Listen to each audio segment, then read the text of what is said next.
It's Edie Lush, and I'm inside the Hub Culture studio, but outside the Ice House, which is our magnificent building. Responsible for the Ice House is the man here himself, Bill McDonough. Thanks for stepping back in. Delighted. What do you think of the new studio, first of all? I love this. You're right on the street. You're right in the middle of everything. It's good, and the snow's coming down. Yeah, it's pretty. It's beautiful. Yeah. So I am continually fascinated by life below sea, one of the Sustainable Development Goals, and one of the things that has really caught the world's imagination this year is the issue of plastic within sea. And I want to talk to you about it because I know that the recyclable plastic is a huge part of the Ice House. It's up there behind us.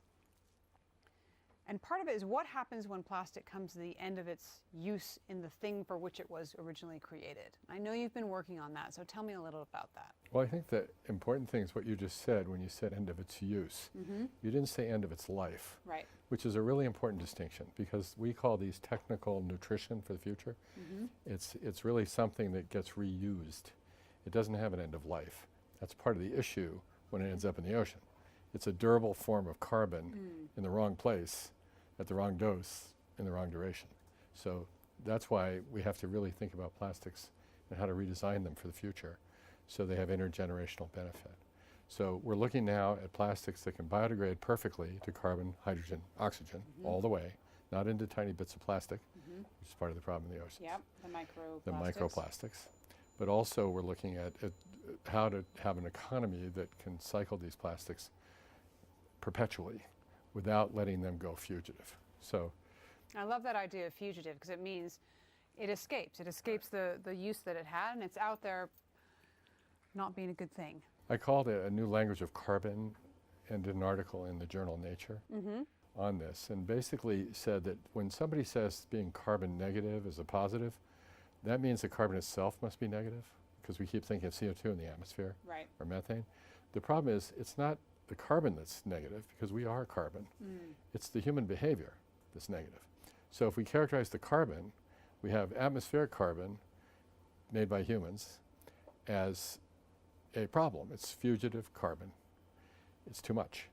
And then we have durable carbon, which would be plastics that are recycled, wood beams that are sitting in buildings for 1,000 years, that kind of thing, durable carbon. And then we have living carbon, which is going to soil and coming from the atmosphere to soil. So those are the three kinds of carbon. So we see plastics typically as a form of durable carbon. That's why the plastics here are durable while we use them, and then when we finish with them, they're designed to go back to become themselves again. That's recycling. But what happens to the ocean plastics when we collect them? They're miscellaneous material. We don't have a definition. They have no value. That's how they got there in the first place. So what we really need to do is start gathering this and doing chemical recycling. So that means, now I've just been helping my 15-year-old son with his science project on cracking, so I know all about cracking. So it's basically taking the plastic, breaking it down into its components, and then building something else up. So what can you make? Just about anything. You can take all these plastics and take them back to their precursors and their original materials, essentially go back to oil in a sense. So that's the idea. So in a way, it's a form of upcycling at this point, which is an improvement of a thing. Because if you're just recycling something that's suboptimal with the wrong materials, then you're recycling the wrong thing. So it's really downcycling. Things are losing quality. With this notion of getting back to the raw material and cleaning out the contaminants, you're upcycling it. You're actually improving its quality and putting it back into continuous reuse. Tell me about some of the other projects you've been working on. You're now in fashion. Yeah. Sort of. We created something called Fashion for Good in Amsterdam. I'm a co-founder with the CNA Foundation. And we're taking the critical protocols for textiles and clothing and putting them out there for everyone to use. So we've tracked all the work we've done in the mills, and it's quite a beautiful story because one of the mills in India, the only water leaving the mill is that's evaporating. The people are being treated with dignity and grace. The materials have all been analyzed down to the parts per million, parts per billion. 100% of the molecules of this clothing is safe for people and environment. And it's organic cotton and so on. So we're putting all that protocol and making it available to the whole fashion industry.